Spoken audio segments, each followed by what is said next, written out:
Ohio becomes the first state to sell off a prison, okay?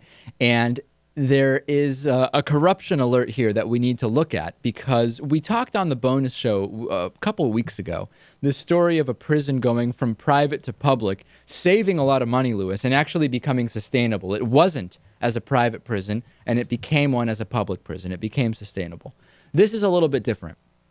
This is actually kind of disturbing. After John Kasich won the Ohio gubernatorial election last fall, one of his first appointments was Gary Moore to be State Director of Rehabilitation and Corrections. Before his appointment, where did Moore work? Well, he worked as Managing Director for the Corrections Corporation of America. What do? They push states to build more private prisons. They lobby lawmakers to put more people in jail, to fill the new prisons that they're building, etc. Now, in his first 9 months on the job, Moore made a major shift in Ohio correctional policy. This month, Ohio became the first state to sell a public prison to a private company. This is Lake Erie Correctional Institution in northeastern Ohio's Ashtabula County. This is only one of 5 state prisons up for sale that will be sold. So if we look at this, we say, well, maybe it's not connected to the fact that this guy was involved.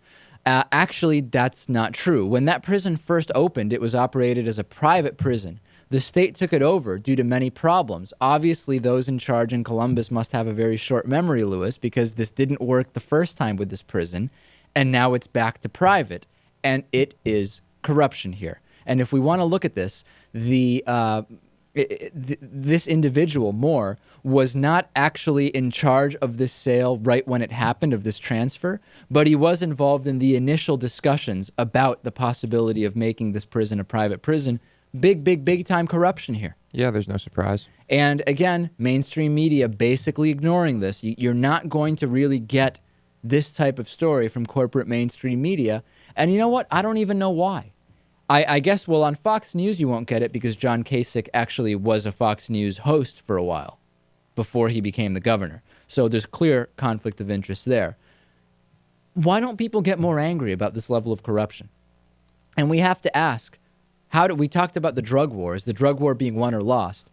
Let's be honest, ladies and gentlemen, there is a lot of corporate influence going into the entire incarceration policy, and private companies building private prisons, for-profit prisons, is definitely going to influence lawmakers to pass laws that will put more people in those prisons. You can be assured of that because they have jobs, they provide jobs, and if the prison's empty, people aren't going to be happy. Strange how this is an issue that's just been creeping up on us lately and seems to be getting bigger all the time. It's going to be interesting to keep an eye on what happens. The for-profit incarceration industry, the prison industrial complex, is a big deal. Let's take a break. Make sure to like the David Pakman Show on Facebook, facebook.com/David Pakman Show, and order a David Pakman Show t-shirt at davidpakman.com/gear. Back after this.